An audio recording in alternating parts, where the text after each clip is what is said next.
So the matchup of the big, Zach Edey and Donovan Clingan, looks like this. The numbers have some similarities, but Edey plays a lot more minutes, scores way more points, gets a bunch more rebounds. Give Clingan credit, though. He is a monster defensively, doubling up the amount of blocks per game that Edey has. By the way, these are just the numbers from the last 5 games for each guy's all NCAA tournament guys. All NCAA tournament games, I should say. Back out to our crew out in Arizona. Thank you, Mike.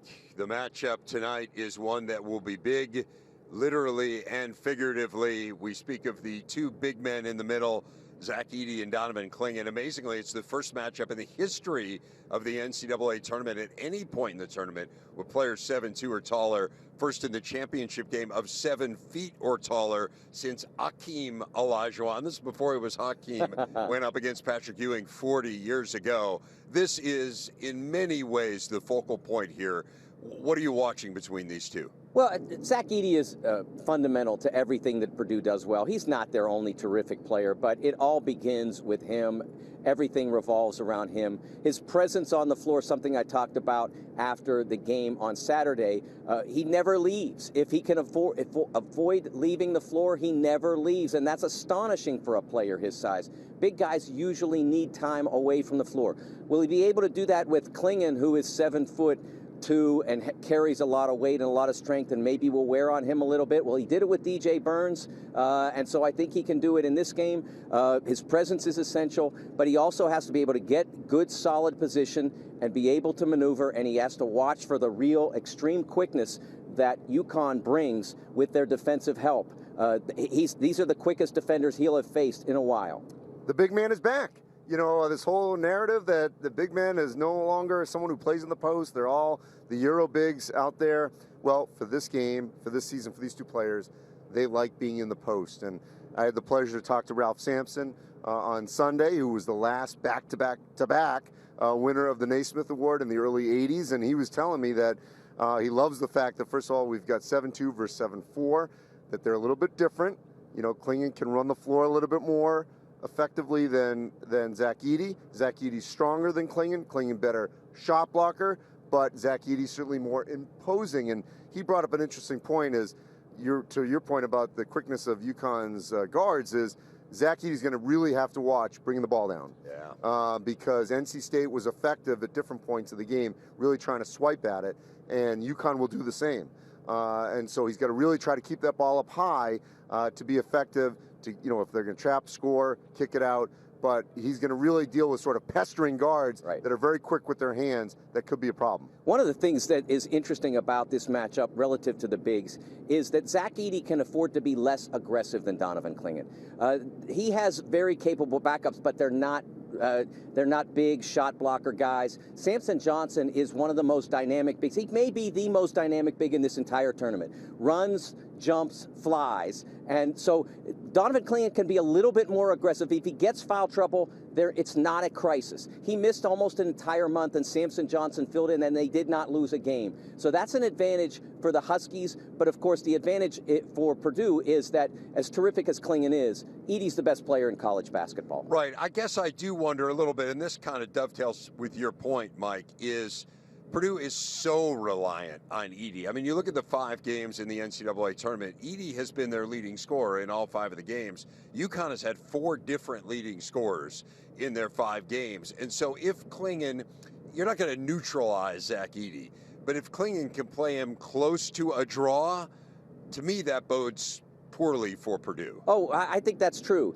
But I do think it's also less likely a draw. Can he limit him? Can he make it harder for him? Yes. But Clingan's not a huge point producer most of the time. Right. I guess what I'm saying, if his defense can neutralize him. Yeah. I mean, if you give Zach Edey a bad day, then Purdue has to shoot in maybe 15 threes to win. I think we've seen that all year.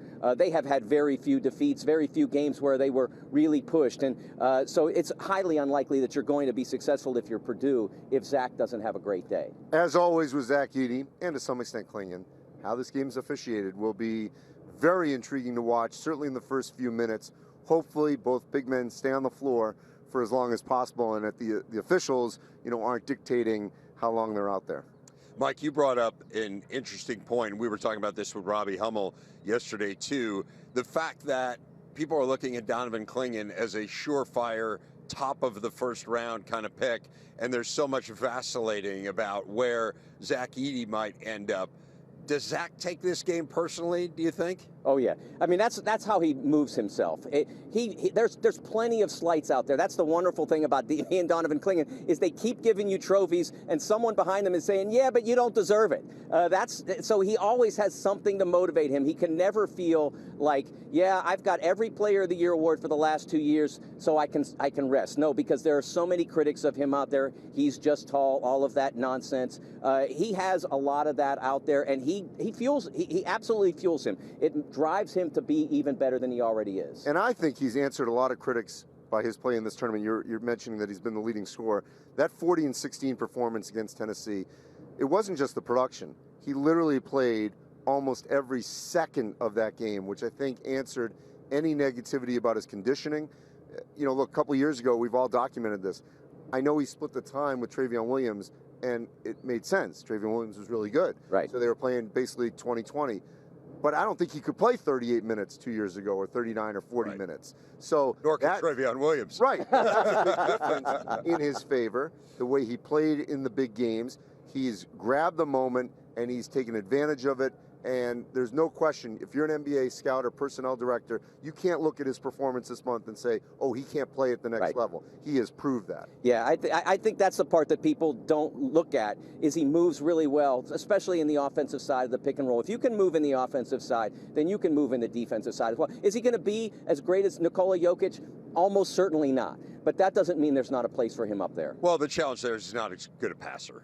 And right, I mean, that's kind of the next frontier, I think, for Zach Edey. If you're going to be that big, you probably need to pass the ball better. And he struggles at times with turnovers. And I think that's the point you were making that Ralph Sampson made. I mean, he did bring the ball down. And part of that was where those bounce passes came. Right. Right? Like, pass it high to him so that he can keep it high. But you guys are right. I mean, those Yukon guards are going to dig, and it's going to be a challenge. He's going to be surrounded in this one. But you think about the numbers he's put up, and it is mind-boggling.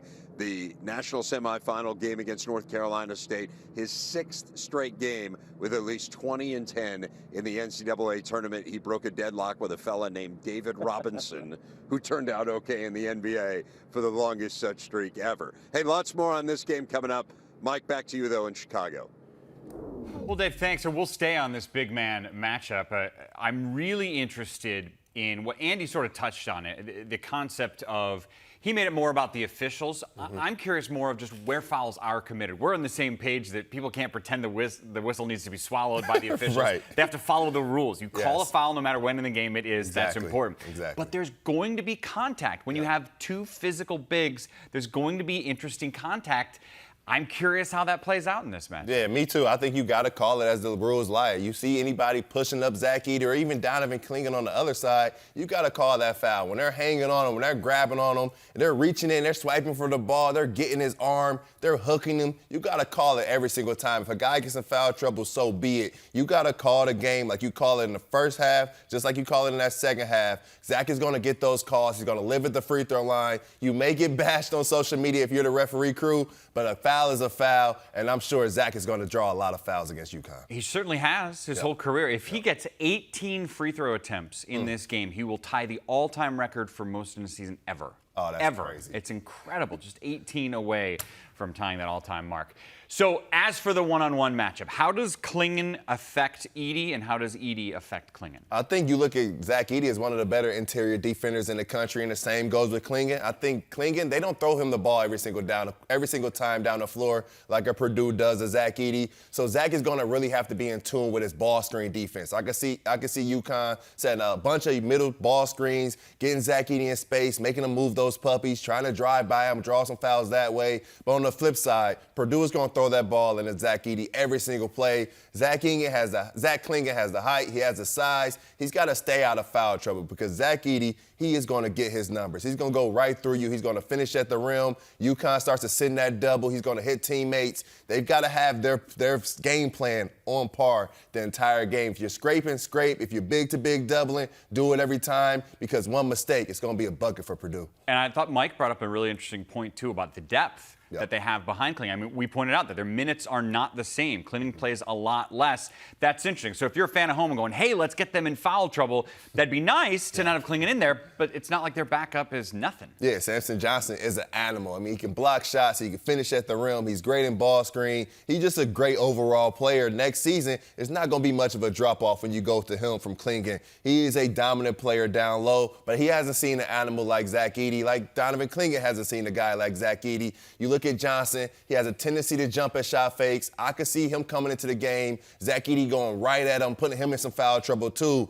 Those two big fellas get into some foul trouble early in this game. It could breed problems for Yukon because then you have to double team, you have to scrape, and that's going to leave somebody open on the perimeter for Purdue. I know I said I'd say this for later in the show, but if Zach Edey wins this game, what does it do for his Big Ten all-time perception? If Zach Edey is able to win a national championship with this Purdue squad, you look at the roster, there's not another projected NBA player on this team. I think they have a couple guys that can play at the next level, but who am I? And you look at some of the guys that's won national championships in the Big Ten, the rosters that they had, the players that they played with. I think if Zach Edey is able to come away with this national championship, he will be the best player to ever play in the Big Ten. You look at guys like Jerry Lucas and that Ohio State team had 5 NBA guys on it. That Magic Johnson team had 3 NBA guys on it, and Magic Johnson wasn't the leading scorer or leading rebounder on that team. You go to Isaiah Thomas, he had 6 NBA guys on his team as a freshman, 4 NBA guys as a sophomore, won a national championship. You go to that Glenn Rice, Michigan team if you wanted to.